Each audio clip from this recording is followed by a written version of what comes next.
پھر گینو میں راسی نے اپنا آپ منوا لیا تھا۔ وہ اڈے پر پہنچ چکے تھے۔ ایک تانگا کھڑا تھا، تانگے والا کوئی کلام پڑھ رہا تھا۔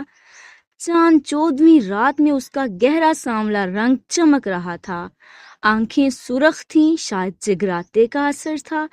چہرے پر ایک مٹھی کے برابر داڑھی، عمر تقریباً 55 کے لگ بھگ۔ کہاں جانا ہے؟ وہ روکھے اور سرد انداز سے بولا تھا۔ شہر جانا ہے، نگین نے جواب دیا۔ روشن آرا نے ہلکا سا گھونگھٹ نکال رکھا تھا۔ وہ دونوں تانگے کی اگلی طرف بیٹھ گئے۔ چھوٹی گٹھری نگین کی گود میں تھی۔ روشن آرا نے کہا تھا کہ کچھ زیور اماں کا اور کچھ اماں نے اس کے لیے بنا کے رکھا ہوا ہے، وہ لے آئے گی۔ اس نے گٹھری کو ٹٹول کر اندازہ لگانا چاہا۔ روشن آرا نے اپنا کہا پورا کیا اور نگین نے اپنے یاروں کا۔ شہر پہنچ کر وہ زیور لے کر ایک طرف ہونے والا تھا۔ پھر روشن آرا جانے اور شہر والے۔ وہ کمینی سوچتے ہوئے مسکرایا۔ کتنی دیر لگے گی؟ گینو اب تانگے والے سے پوچھ رہا تھا۔ سوترے پہنچ جائیں گے جی، برفیلے لہجے میں جواب دیا گیا۔ آدھی رقم پہلے چاہیے جناب، کتنے پیسے لینے ہیں؟ تو نے گینو کو اب تانگے والے پر غصہ آ رہا تھا۔ 4 اٹھنیاں پہلے، باقی 4 بعد میں۔ روشن آرا ہیں تیرے پاس؟ ہاں ہاں ہیں، روشن آرا بکھلائی آواز کے ساتھ بولی۔ اس نے فوراً سیاہ اوڑھنی کا گرا لگا کنارہ کھولا اور اس میں سے 4 اٹھنیاں نکال کر نگین کو دیں۔ نگین نے پکڑ کر بابے کو دے دیں۔ چل بابا اب چلا تانگا، وہ کھردرے لہجے سے بولا۔ اتنی بھی کاہے کی جلدی ہے؟ چلاتا ہوں بابو۔ تو فکر کی لکیروں کے ساتھ بابے نے لگامیں پکڑی تھیں۔ کچی بستی کے چوتھے کچے مکان کے لکڑی کے گھن لگے دروازے پر چوں چیں کی چیخ کی آوازیں ابھری تھیں۔ پھر مدھم اور ہلکی سی آہٹ ہوئی۔ بھٹکا ہوا پنچھی واپس لوٹا۔ صبح کا بھولا شام میں لوٹ آئے تو وہ بھولا نہیں کہلاتا۔ ہدایت بہت مہنگا خزانہ ہے، قسمت والوں کو ملتا ہے۔ ایک وار کھو جاون تے ماما لبدیاں نہیں۔ ماں کی محبت ہی اصل محبت ہوتی ہے۔ سامنے بابے کی آواز کانوں میں بین بن کے گونج رہی تھی۔ تانگے والے کی آواز میں سوز تھا، درد تھا۔ دعا میں ہی شفا نہیں ہوتی، کلام میں بھی ہوتی ہے۔ نگین عرف گینو میراسی کو پیاس لگی تھی اور چھپڑ تلے نلکا تھا۔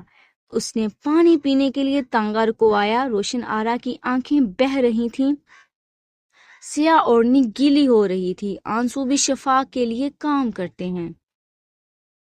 ایک وار کھو جاون تے ماما لبدیاں نہیں، اس کو ساتھ والی نوراں یاد آ گئی جس کی ماں کے مرنے پر نوراں بہت روئی تھی۔ وہ بھی روئی تھی۔ پھر اس نے دعا کی کہ کسی کی ماں کو کچھ نہ ہو۔ اتنے سالوں بعد بھی اس نے کبھی نوراں کو ہنستے ہوئے نہیں دیکھا۔ اب وہ خود اپنی بیبی کو زندہ درگور کرنے جا رہی تھی۔ گینو بابے کی آواز سے بیزار ہو گیا تھا اور روشن آرا اداس۔ بھلا مجازی کا حقیقی سے کیا مقابلہ؟ وہ بیزاری سے پانی پینے کے لیے اتر چکا تھا۔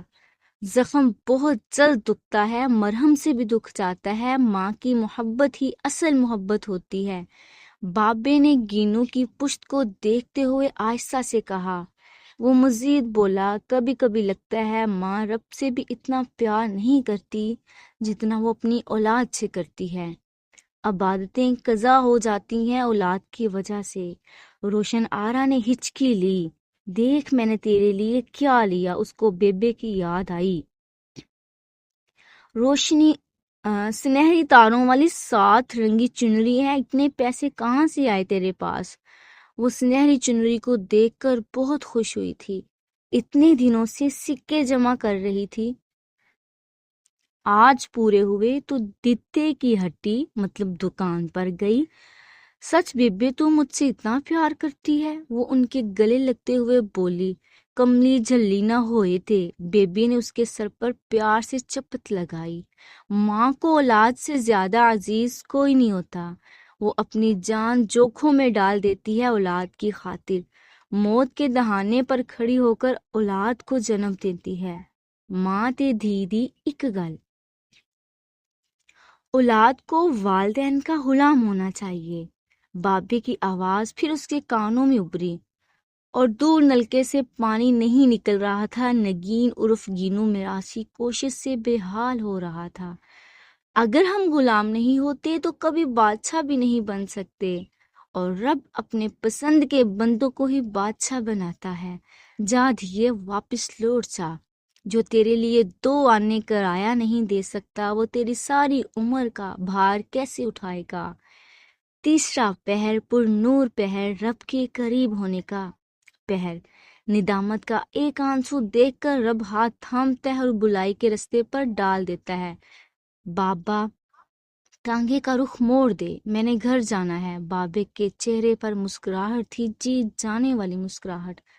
گھینو پیچھے بھاگا، آوازیں دیتا، بھلا سچائی کا جھوٹ سے کیا مقابلہ؟ گھوڑے کی چال میں تیزی آئی تھی۔ واپس لوٹنے والوں پر سلامتیاں ہیں۔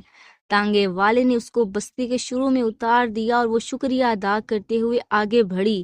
تیسرے پہر کی ساری روشنی اس کو اپنے اندر اترتی ہوئی محسوس ہو رہی تھی۔ ٹیلے پر موجود الو پھر پھڑپھڑایا تھا، مگر روشنا کو اس بار ڈر نہیں لگا۔